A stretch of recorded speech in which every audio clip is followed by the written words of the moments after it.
So you took a cinder block wall and you mudded it with Mudded it in.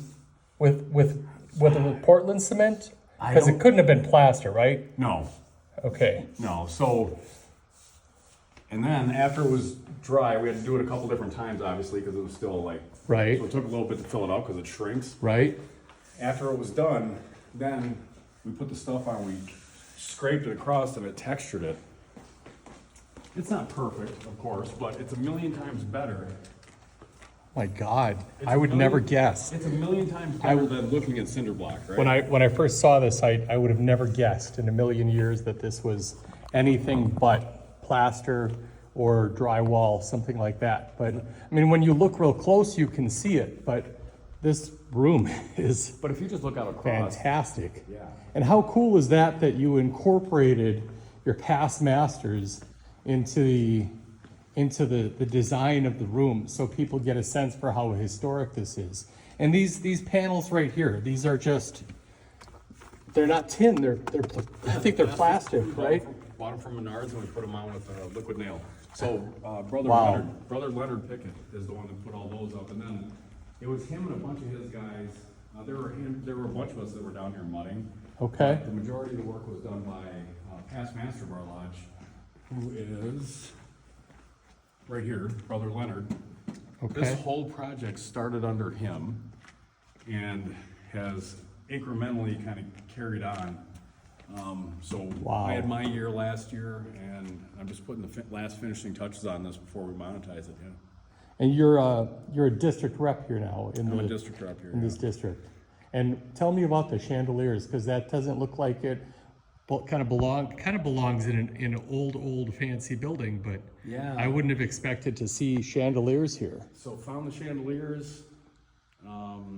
We looked at a couple different kinds, and after talking with Brother Leonard, who was the master at the time, I'm the one that found these, and we agreed that the champagne-looking chandeliers, but 126 crystals, and you had to hang each crystal individually. So Wow, it took a long time. My wife and I must have been taken forever. It did. It took a while. Okay, well, I admire you for doing that. And the floors look great. This was just a cement floor before? Yep. And now it's epoxy with it looks like marble. Right. Almost. So that's pretty amazing. The ceiling is not something I would expect. This is actually, strangely enough, this is in a basement. This is in a basement.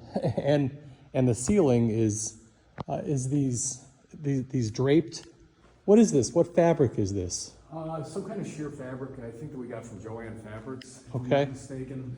And there's wires. I see that there's wires here Yep. that go all the way across, and they hang and they're tight into the beams, and then you just basically draped it over. Yep, That's me and it. Brother Skip Blake went up on ladders, and we cut it off at a certain length, and then we just weaved it through and kind of made it look kind of billowy like clouds. That's what we were kinda amazing. going So for. basically, you went all the way across the room with a piece of fabric, and it looks like you've got maybe a couple pieces. Is this 3 or 4 or There's 4 pieces. 4 per pieces? section. 1, 2, Yeah, 3, about 4 feet 4. wide, and then kind of overlap. Wow.